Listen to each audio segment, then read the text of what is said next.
Shalom untuk teman-teman kami dimanapun Anda berada. Baik dari siswa-siswa sekolah doa maupun alumni. Anda tahu ini adalah pertemuan yang keberapa? Ada yang ingat?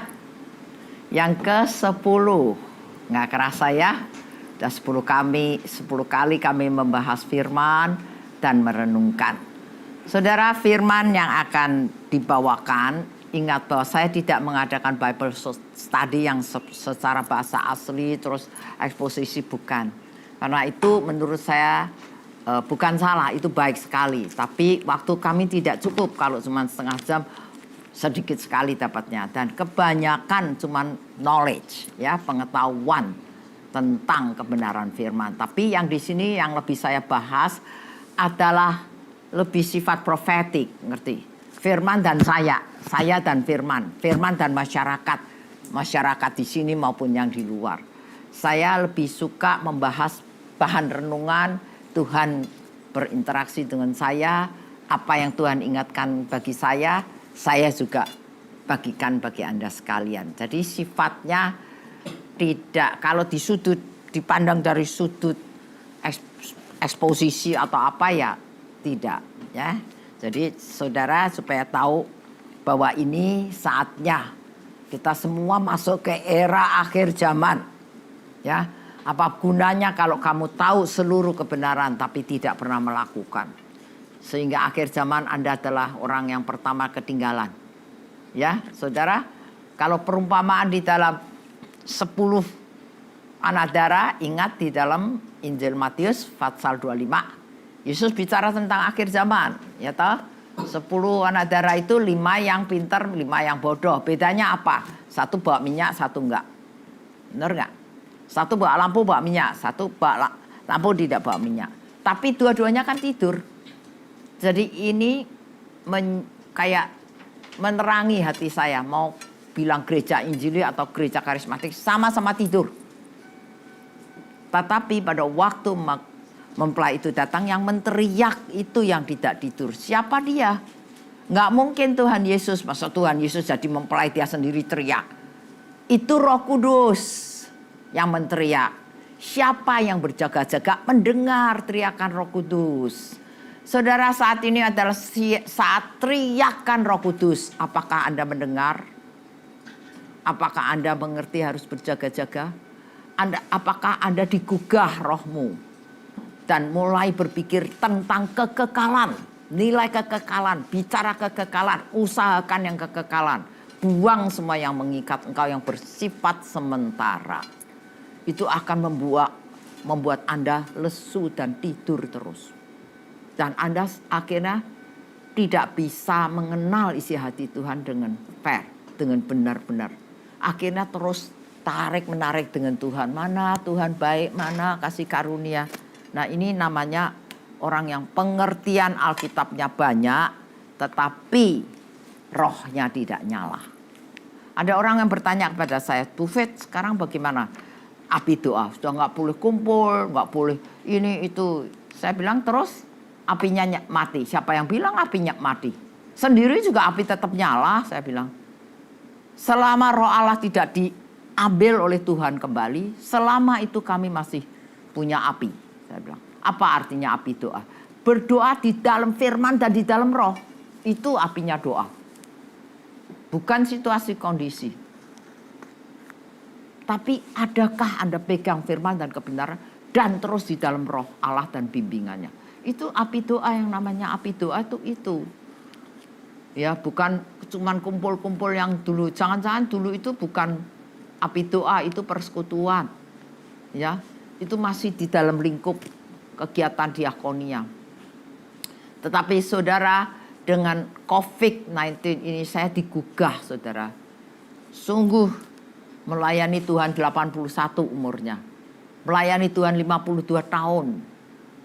Ya toh, aku umur 28 udah jadi pendeta dan melayani. Apa yang menjadi kejelekan saya diterangin semua sama Tuhan. Nomor 1, saya tidak bisa menghafal Alkitab, itu dosa saya yang terbesar. Bayangin saudara, Bayangin saudara, 50 tahun pegang Alkitab ini kok dipegang, pegang, hancur 1, 2, 3, tapi nggak ngapal, tolol nggak? Coba kalau 50 tahun yang lalu udah ada saya mengingatkan saya, pasti tak hafal kok bener. Masa 50 tahun nggak hafal sih segini? Hafal lah, tapi hari ini aku nggak bisa ngapal loh saudara. Ini penyesalan saya yang terbesar. Karena kalau tidak menghafal semua suka nggak nyambung. Saudara, ini dari lembaran pertama sampai lembaran terakhir ini jarak berapa? 4.000 sampai 5.000 tahun, saudara.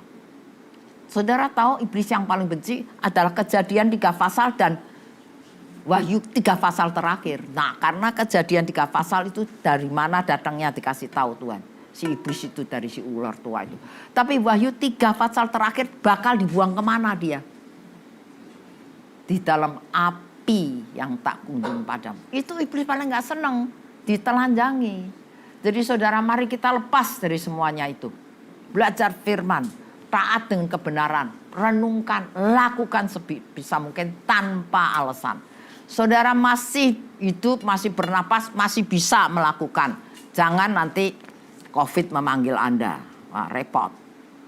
Dan saudara juga melihat di sini sana yang mati. Tidak semuanya orang yang itu. Oh, pendeta juga banyak dipanggil. Sama kok. Allah itu adil. Matahari untuk orang benar, orang jahat pun. Kalau ada bencana semua kena. Karena Allah itu memang seperti itu keadilan dia. Jadi saudara, hari ini aku akan mengajak saudara membahas mengenai gembala yang baik ini. Ini sangat-sangat pribadi. Urusannya dengan Tuhan Yesus. Dan ini pasal yang paling saya suka. Kapan saja kalau saya mengingat gembala yang baik itu Yesus. Udahlah segala bebanku lepas deh gitu. Ya toh?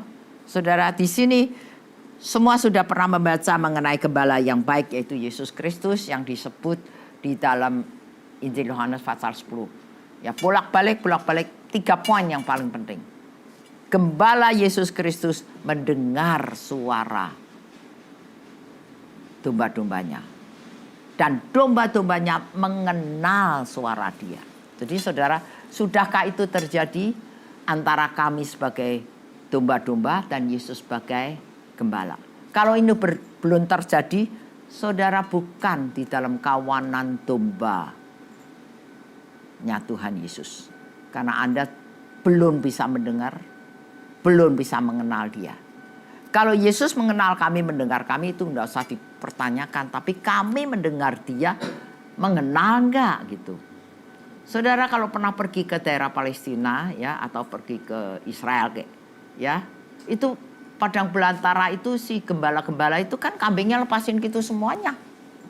Tapi kalau gembalanya pulang, bisa ngikut dia nggak ada yang kurang. Nggak ada antar gembala berantem gara-gara gembala itu gara-gara dombanya. Ini dombaku ini enggak.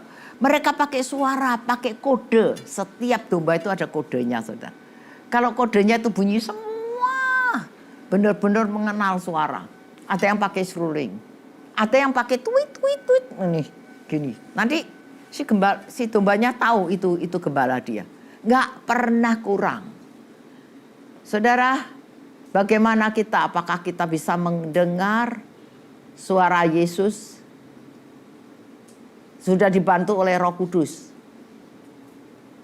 Banyak domba tidak dengar suara Yesus. Jangan toh bilang kenal, dengar aja enggak. Dan mereka itu betul-betul, itu aku saksikan sendiri. Waktu saya pergi ke Israel. Gak ada yang salah. Mereka kodenya, gembalanya kodenya lain-lain. Saudara, mau jadi gembala yang baik, sudah punya gembala yang baik, mau jadi domba yang baik. Dan domba ini dikasih tugas kalau saudara melihat di dalam pasal yang sebelumnya ya, kan Tuhan mau kita kumpulkan yang di luar kawanan domba. Jadi saudara, Yesus sudah mengingatkan bahwa di luar kami ini, anak-anak Tuhan sekarang ini masih banyak sekali. Tuhan mau kita bawa mereka untuk masuk ke kawanan dombanya Tuhan. Itu sebabnya Tuhan izinkan begitu banyak bencana di bumi ini. Karena bencana sering membawa anak-anak Tuhan maupun yang bukan mendengar suaranya. Lihat itu, saudara, daerah yang paling sulit, yang paling kena kesulitan teraniaya atau kelaparan atau bencana atau tertindas oleh pemerintahnya, paling banyak orang bertobat kenal Tuhan. Amin. Saudara ingin Indonesia lebih banyak orang bertobat kenal Tuhan, jangan menghindari bencana. Jangan menghindari segala yang tidak enak bagimu. Nah, itu jalannya Tuhan. Memang begitu. Nggak usah debat, nggak usah nanya. Memang dalam Alkitab begitu semua kok. Benar? Bagaimana Tuhan mau membersihkan orang jahat-jahat pada waktu zaman Nuh.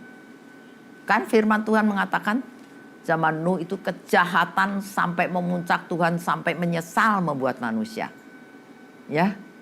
Zaman Nuh Tuhan paling benci karena pagi, siang, malam yang dipikirkan manusia itu adalah kejahatan. Ya, bahkan terjadi pekerjaan hal-hal yang asusila begitu banyaknya. Ya toh? Sampai pelanggaran-pelanggaran surga dan bumi. Katanya ada anak-anak Allah dan anak-anak manusia yang berzina. Nah, itu tafsirannya banyak, hari ini saya tidak bicara tentang itu. Tetapi hasilnya yang namanya orang Nephilim sudah dihabisin pada Tuhan pada zaman itu juga karena air bah kan. Jadi saudara, Tuhan tidak sayang manusia zaman itu di permukaan bumi. 40 hari 40 malam semua sedunia lenyap. Apakah itu Tuhan tidak punya hak untuk melenyapi kita? Nah, zaman Nuh aja dia sudah lakukan. Siapa berani berontak? Lalu Nuh satu orang yang dikaruniai untuk memulai segala sesuatu yang baru. Tidak gampang saudara, mulai dari hidup bersama-sama begitu banyak, tahu-tahu tinggal dia sekapal. Di kapal itu pun dia harus tahan tinggal sama semua binatang dengan segala baunya, kotornya. Dah gitu keluar dari kapal, tidak ada apa-apa, tanah ini gundul. Dia dan sekeluarga saja. Saudara, tatanan baru yang dia harus taat dan dia harus lakukan. Tetapi Nuh panjang umur loh, 950. Air bah datang dia baru 600. Ya, 500 baru punya anak. Nah ini aneh lagi nih si Nuh. 500 punya anak. 3 anak. Ya berturut-turut 500, 501, 2 mungkin. Tak, anak itu begitu lahir tidak bergaul dengan kelompok orang jahat. Masuk ke kapal karena sudah mulai bikin kapal. Dan mereka bikin kapal kan begitu banyak waktunya. Jadi saudara saya lihat, oh Tuhan punya waktu, Tuhan punya cara. Yang dibutuhkan adalah manusia yang taat. Alkitab penuh dengan ajaran-ajaran itu. Kalau sampai hari ini kami masih tidak mengerti gembala yang baik dan kita belajar bagaimana taat kepadanya. Kita terlalu bodoh, kita terlalu mengabaikan kebenaran firman. Terlalu bodoh. Tidak sekali, 2 kali loh saudara. Alkitab itu menulis manusia dibasmi, dihabisin. Ya. Menara Babel dipisahkan ya karena sombong. Ya toh? Lalu nggak bisa berkomunikasi lagi. Lalu kesombongannya itu mau meninggikan nama sendiri tidak tercapai. Lalu terjadi terpecah-pecah dunia ini. Tetapi Tuhan bisa menggunakan cara yang sama menghancurkan komunikasi mereka dengan suara dipisah. Tapi bisa menyatukan pada zaman Pentakosta Yesus Kristus menurunkan Roh Kudus. Kisah Rasul-Rasul pasal 2. Nyambung. Roh Kudus semua kerjaannya. Kisah Rasul-Rasul 13 negara datang. Bagaimana bisa ngerti yang disampaikan oleh si Petrus. Petrus kan bahasa dia tetap. 13 negara penerjemah siapa? Roh Kudus menerjemahkan mereka. Pekerjaan roh melampaui batas manusia. Sehingga mereka bertobat, sehingga Injil terbuka kemana-mana. Lihat saudara, hari ini di mana hati kami? Di mana kepekaan kami, kecerdasan kami untuk memegang kebenaran firman sebagai kunci untuk membuka kesulitan-kesulitan yang sedang terjadi di sekeliling kita. Kalau Anda dan saya tidak sampai di situ, Anda Kristen mati. Nah, mau marah-marah, aku nggak takut. Lah rohmu di mana? Lah kamu baca Alkitab di mana? Lah kamu tiap minggu ke gereja kemana? Apa yang kau praktekkan?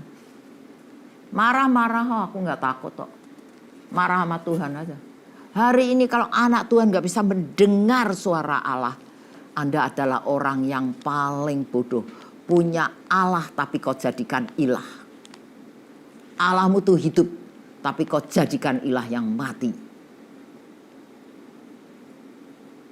Domba mendengar suaraku dan mengenal suaraku. Dan Yesus yang memimpin hidupnya. Tidak cuma di situ saudara. Gembala yang baik menyerahkan nyawa. Waduh, ini diulang 2 kali loh saudara. Bukan sekali dia ngomong itu. Ya toh? Menyerahkan nyawa-nyawanya bagi dombanya. Fatsal 10 ayat yang tadi itu. Fatsal 10 ayat 3 dan 4. Ya, yang mendengar suara dan mengenal. Tapi kalau yang menyerahkan nyawa itu Fatsal 10 ayat 11 dan ayat 15 itu diulang kan, betul? Ya. Itu akulah gembala yang baik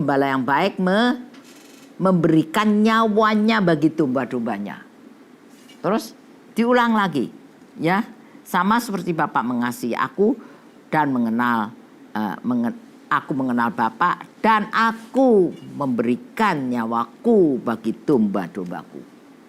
Yesus memberikan nyawa bagi domba-dombanya. Yesus memberikan nyawa bagi setiap orang yang percaya kepadanya. Itu tidak perlu diperdebatkan dan tidak perlu dipanjang lebarkan di sini. Kita semuanya tahu. Betul? Ya toh? Kita percaya apanya? Percaya karena Yesus Kristus sebagai penggenap dari semua tuntutan Taurat dan akhirnya semua dibebankan ke Dia, termasuk dosa-dosa Anda dan dosa-dosa saya. Itulah sebabnya begitu jasa besarnya kayu salib itu. Benar? Apakah Anda menyadari bahwa satu-satunya yang memperdamaikan antara manusia dan Allah itu karena kayu salib? Tidak ada kayu salib tidak pernah damai. Jadi karena Yesus begitu rela menyerahkan nyawanya, ya, yang tidak salah disalahkan, yang semua fitnahan harus dia terima. Ya toh, kesengsaraan, fitnahan, cambukan, sesah, ya ejekan, pukulan, semua dia terima. Dan itu cara dia mengasihi Anda dan saya untuk melepaskan Anda dari semua murka dari Allah dan murka untuk iblis berkesempatan membalas Anda, saudara. Kalau Anda dan saya hari ini tanpa Yesus, tanpa kayu salib bisa tidak berdosa, iblis tidak bisa kutik-kutik Anda, saya kasih tahu. Karena Anda tidak ada dosa. Tahu? Kenapa bangkainya si Musa di atas gunung Horeb itu? Bukan Horeb. Gunung Pisgah. Kenapa si penghulu malaikat datang berebut nyawa bangkainya si iblis? Karena alasan si iblis, aku mau ambil bangkainya karena dia pernah membunuh orang. Musa sebagai pemimpin, mana dia nggak perang, mana dia nggak bunuh orang, ya toh? Karena itu ada cideranya di situ. Jadi iblis merasa aku berhak mengambil jasadnya. Tapi si kepala pemimpin malaikat itu menghardik si iblis. Sehingga akhirnya hilang jasadnya. Betul? Jadi saudara sekalian, demikian juga pada waktu si Daud mau membangun bait suci. Ya toh? Lalu Nabi Nathan datang kepadanya, jangan kamu karena tanganmu sudah membunuh banyak orang karena kau panglima perang. Itu pun diperhitungkan saudara. Di surga diperhitungkan, di bumi. Apalagi si iblis paling lihai. Diperhitungkan kalau Daud yang bangun, gak akan. Dan itu pasti nanti mati di jalan. Ya, jadi akhirnya Solomon kan. Jadi saudara, di mana ada orang tidak berdosa, tidak ada. Kalau dia ada satu orang yang tidak berdosa, dia tidak perlu juru selamat. Dia tidak butuh kayu salib. Tetapi dunia ini tidak ada. Itulah sebabnya dengan kata lain, saudara dan saya harus mengakui, kita semuanya adalah inceran iblis, sasaran iblis. Apalagi kita mau menjadi saksinya. Ya, hidup kita kan hari-hari kan dipermainkan sama dia. Karena memang dia dibuang di bumi ini, dia masih punya kuasa terbatas. Bumi dikuasai oleh iblis. Di mana ayatnya? 1 Yohanes pasal 5 ayat 19, buka. Ya. Jadi saudara, kita harus sadar kita dijepit di tengah-tengah surga, kuasa Allah, dan bumi yang ada bagian kuasa iblis, kita di tengah-tengahnya. Kalau kita tidak mengerti secara mutlak, ya itulah hidup yang namanya hidup kita. Termasuk anak Tuhan, termasuk pendeta. Terombang-ambing, ombang-ambing, ombang-ambing. Saya juga merasa saya terombang-ambing, ombang-ambing sampai sekarang. Banyak penyesalan saudara tahu. Serakma ini sekarang sudah ada 2 bulan, 3 bulanan ini ya. Tidak kemana-mana, tidak diundang khotbah. Tapi saya di dalam penyesalan itu, saya justru belajar bersama Tuhan sendiri. Ini juga saya yang bikin. Karena saya buat apa saya belajar firman gak saya bagiin. Dan sekarang kalau yang mengundang saya juga saya rindukan dengan model ini aja. Model YouTube ataupun model Zoom. Ya, saya setiap hari Sabtu juga ada. Dengan kelompok-kelompok saya itu siapapun yang membutuhkan sermon yang saya sampaikan, yang Tuhan ngomong sama saya, ambil, tidak usah bayar, nggak ada bayar-bayaran. Saya dapat dari Tuhan free, saya akan berikan dengan siapapun kalau itu berguna bagi dia. Betapa bahagianya saat ini kalau aku di sini bicara seluruh dunia bisa dengar. Kapan kesempatan ini? Kenapa kita membeli? Kenapa tidak bangun rohmu? Katanya mau pergi seluruh dunia memberitakan Injil. Kamu nggak usah pakai beli tiket plane, tidak usah visa, tidak usah penterjemah. Hatimu di mana? Sampaikan ke kawanmu, sampaikan Yesus sebagai gembala yang baik yang menyerahkan nyawa bagi Anda dan saya. Bagi mereka yang membutuhkan, inilah saatnya saudara. Inilah saatnya betul. Orang yang lagi banyak kecewa, banyak bingung. Aduh sekeluarga mati semua. Aduh ini sampai kapan selesainya. Kan selalu begitu. Saya beritahu kepada Anda. Saya dalam keterbatasan saya dan saya berdoa. Tidak secepat ini. Rencana Allah harus jadi dulu. Kalau Anda tanya siapa penyebabnya? Tuhan. Tidak ada, bukan rencana Tuhan bisa terjadi di bumi ini. Memarah-marah. Ada rencana Allah. Dan seperti tadi saya katakan, seluruh bumi dimatiin aja rencana Allah kok. Dan Tuhan mau membuat tatanan baru. Seperti sekarang menurut saya Tuhan mau bikin tatanan baru. Anda membaca tidak? Pasti ini Tuhan lagi menciptakan satu tatanan baru. Paling tidak Anda disuruh lepas dari segala yang mengkontaminasikan dunia ini. Apa yang tidak terkontaminasi? Saya tanya, udara, cuaca, air, semua, hidupmu semua masuk dalam dunia terkontaminasi. Makanya penyakit begitu banyak dan sulit. Kalau Tuhan mau membersihkan semua, ya ini mulai dari hidupku dan hidupmu. Pakai masker, cuci tangan, menghindari ini, ya tahu social distancing. Ini semua cara membersihkan loh saudara. Lihat aja udara sekarang lain. Kita diminta, kita diajar oleh Tuhan untuk mengisolet diri, mengisolet udara, mengisolet kuman-kuman. Tapi kita nggak sadar. Ya toh selalu masih curi-curian ya, namanya orang yang hidup malam susah ya. Dikungkung, dikurung di rumah susah ya. Ya toh, yang suka hidup malam tetap curian, yang suka yang macam-macam tetap. Nah ini namanya kebodohan manusia yang Allah memberikan terbaik, tapi yang terbaik ditolak, maunya cari yang paling buruk. Saudara. Mari saudara, tidak peduli siapa Anda, apalagi kalau Anda adalah orang pilihan Allah. Lihat itu. Bagaimana Tuhan harus turunkan tulah, 10 kali tulah. Berapa yang mati di dalam tulah. Terakhir tulah anak sulung Firaun dan seluruh wilayah Mesir anak sulung harus mati. Karena apa? Karena tujuan Tuhan. Keturunan Abraham yang keempat yang pernah dibuang di tanah Goshen yang pernah dibawa ke tanah Goshen setelah 400 lebih tahun ini mereka sudah menjadi banyak tapi tidak kenal Tuhan semuanya. Pasovia hari apa, hari Paskah menyembelih binatang aja nggak ngerti, diajarin sama Musa untuk lepas dari tulah pembunuhan anak-anak sulung. Tuhan concern tentang bangsa pilihan yang dia sudah pilih, dia sudah janji. Waktunya sudah sampai, ya ini semua jadi korbannya. Bagi Tuhan gak jadi masalah. Asal bangsa ini akhirnya dibawa keluar untuk diajar, dididik sebagai bangsa pilihan Allah. Memang mudah, enggak kan? Betul? Selama perjalanan 40 tahun, berapa lagi yang mati? Oh banyak banget. Yang bandel-bandel, yang nakal-nakal, yang tukang berontak sama si Musa kan mati. Bener nggak? Saya kemarin ngitung-ngitung ya. Yang tidak kehitung itu yang di Funon. Nggak ditulis di Alkitab. Yang ular tedung keluar gigitin mereka. Terus Musa bikin apa tuh? Ular tembaga. Mati. Musa bilang, nih kalau lihat ular di atas itu apa? Tiang, salib. Dapat sembuh. Itu nggak ada jumlahnya. Yang lain ada. Yang mati Bani Korah berapa. Setelah itu ada tulah.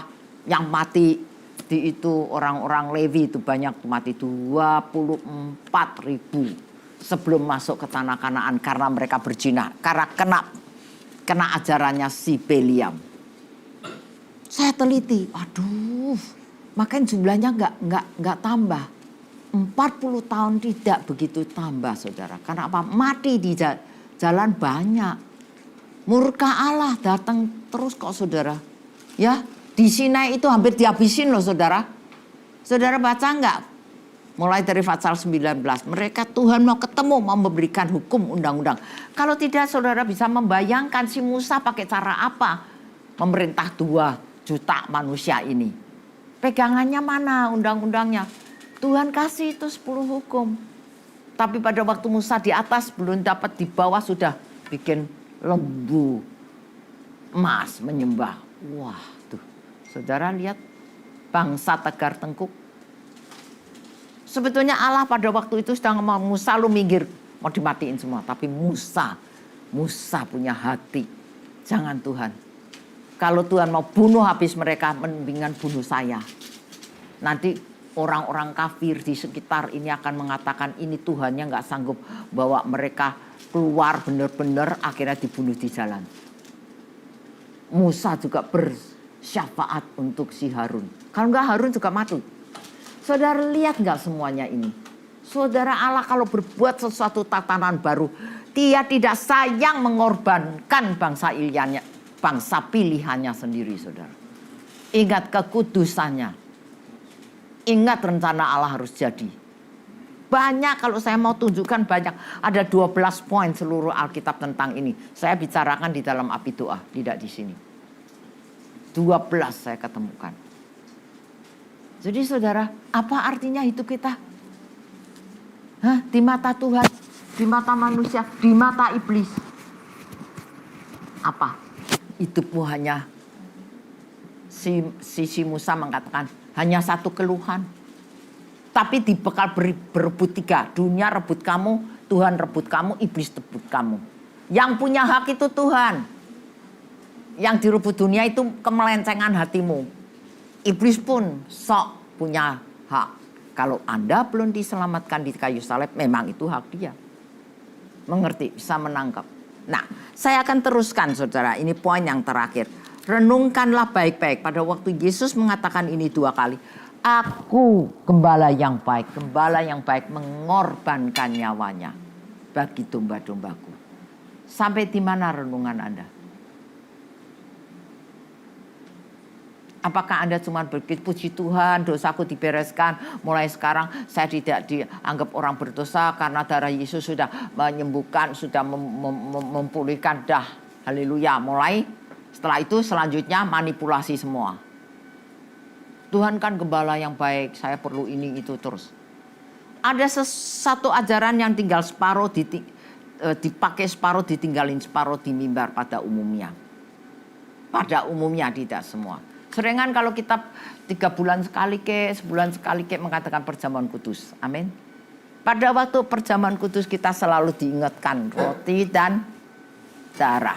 Yesus berupa cawan anggur. Roti berupa tubuh. Selalu kan kita katakan gitu. Oh, terjadi pertukaran di atas kayu salib. Wah, iya. Penggantian apa? Semua tulas, semua hukuman, semua kutukan dijatuhkan ke diri Yesus. Maka Yesus itu dihina, di apa-apa. Terima. Tapi digantikan dengan damai sejahtera. Digantikan dengan hidup kekal. Digantikan dengan pemeliharaan. Digantikan dengan segala macam karunia kepada orang percaya. Amin, puji Tuhan, haleluya. Saya kira nggak fair permainan itu. Kenapa nggak fair? Lah kok enak Yesus mati bagi kita, terus kita terima gitu. Kapan kita mau mati bagi dia, itu baru fair. Mengerti saudara? Selama Anda ikut Yesus, Anda belum punya tekad kapan aku boleh mati bagi dia. Nggak fair. Kayu salib tidak fair. Pergantiannya kok nggak fair. Kok kesengsaraan orang kamu nikmati? Fair nggak? Enggak. Mari saudara, akhir zaman ini pikirkan. Nyawamu nyawaku di tangan Tuhan. Nggak usah takut COVID. Nggak mati dalam COVID juga mati one day. Amin. Masih ada berapa nyawa, berapa kekuatan, berapa kesaksian hidupmu. Berapa Tuhan menyadarkan Anda. Tidak fair. Saya pikir gereja pun tidak mengajarkan yang fair tuh. Apaan? Sana sengsara, bisa-bisan terus kamu nikmati gitu. Nanti bisa ngomel lagi. Bisa nyalain Tuhan lagi. Harusnya setelah itu semua anak Tuhan baru tahu. Nyawa ganti nyawa. Yesus mengatakan kalau mengikut aku bukan cuma damai sejahtera. Pasal 10 Matius. Ayat 25 dan seterusnya. Jangan berpikir aku datang untuk memberikan kamu damai sejahtera. Tetapi menimbulkan. Keluargamu akan membenci engkau. Kalau kamu sungguh-sungguh ikut Yesus. Gejalanya yang lain tidak betah. Resah. Karena ada kekudusan di dalam dirimu. Itu maksudnya terpisahkan Anda. Tidak rela dipisahkan dengan dunia dan nilai-nilainya. Anda belum rela mematikan kedaginganmu bagi Yesus. Belum. Anda setengah. Satu kaki jalan dunia, satu kaki jalan Yesus. Ya, satu kaki cari yang saleh-saleh, satu kaki cari yang salah-salah. Sebentar saleh, sebentar salah. Namanya kekudusan, namanya milik Yesus, terpisah 100%. Bisakah Anda berpikir seperti itu mulai sekarang? Saya terpisah. Nilai-nilai saya hanya yang kekal. Baru itu namanya kayu salib. Cari hidupku sekarang sampai selama-lamanya. Apapun aku hadapi. Saudara. Kalau zaman semula, gereja semula, itu semua martir loh saudara. Yang sudah mendengar Injil keselamatan Yesus, semua tinggalkan, semua pada menginjil dan mendapatkan jiwa. Makanya bersaksi sama dengan martir itu satu bahasa, satu tulisan di dalam bahasa Yunani. Bersaksi bukan cuma ngomong-ngomong tapi siap mati. Lihat gereja semula kan hampir semua rasul, hampir semua yang cinta Tuhan itu siap mati. Stefanus segala. Hari ini kita sampai di mana? COVID ini membuka mata Anda dan mata saya. Mata rohani saya dan mata rohani saya. Membuka nilai kekekalan Anda dan nilai kekekalan saya. Apakah kekekalan itu cuma mulut? Yesus menjanjikan hidup kekal itu mulut. Nanti aja kalau udah mati bersama Yesus gitu. Bagaimana kita bisa mengerti? Mengukur kesementaraan kita ke dalam ketidakbatasan Allah. Kecuali Anda benar-benar taat. Belajar firman dan taat. Kalau enggak. Enggak mutlak Anda. Ini yang saya tabatkan. Umurku masih berapa? Maka kalau orang panggil saya, ayo. Kalau kasih firman, ayo. Kapan lagi? Kalau boleh tiap hari teh. Nah, masih kapan lagi? Ya kalau kamu nggak mau baca firman, emangnya kamu kerjanya apa? Tukang kayu, tukang masak. Kagak bisa. Siapa yang suruh lu jadi hamba Tuhan? Ya memang kisahnya kamu itu. Bener nggak? Masih nggak mau muter di situ. Lu gila. Lu bego. Lu nipu orang. Lu dulu di mimbar ngomong tuh kamu penipu yang terbesar sebetulnya. Kenyataan lu nggak berani kok. Bener nggak? Jangan jadi penipu besar. Jangan sendiri pelin-pelan. Lalu yang mengikut kamu dibawa kemana? Jangan bicara sesuatu yang kebenaran yang setengah ngegantung. Kalau aku tidak tobat, aku tidak mungkin membicarakan sesuatu yang membuat orang tobat. Sendiri aja nggak tobat. Ayo. Ayo. Berani nggak? Anda dan saya di dalam akhir zaman ini dibawa ke dalam kemutlakan. Mana kemutlakanmu? Inilah akulah gembala yang baik. Gembala yang baik menyerahkan nyawanya. Gak ada tawar-menawar. Lalu Anda dan saya siapa? Mengikut gembala yang baik? Mari kita berdoa. Bapa kami yang bertahta dalam kerajaan surga. Tuhan tolong kami. Segala kebutaan kami Tuhan bukakan. Segala kepalsuan kami Tuhan bukakan. Segala egois kami Tuhan bukakan. Segala sifat penonton kami yang luar biasa. Penonton pengkritik. Tuhan bukakan. Tidak ada waktu untuk menjadi penonton pengkritik atau pembicara, tukang bicara. Sendiri tidak melakukan.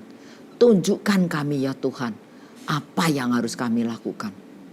Bawa kami ke dalam alam spirit yang berhadapan dengan Engkau. Tuhan tidak mau kami berhadapan di gunung. Tuhan mau kami turun. Petrus mau membuat 3 tenda untuk Engkau pun Engkau tidak mau Tuhan. Bapa yang di surga tolong. Bangkitkanlah spirit teman-teman kami.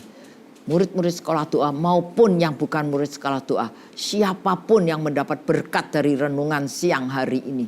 Biar Tuhan Kau menyertai firman-Mu dan kekuatan-Mu, pencerahan-Mu dan nilai kekekalan-Mu. Tidak pernah berhenti sampai di sini. Terima kasih Tuhan. Iblis dibuat malu, iblis dibuat pergi. Karena di sini semua kami mau mutlak. Tidak ada tawar-menawar lagi. Dalam nama Yesus Kristus kami berdoa. Amin.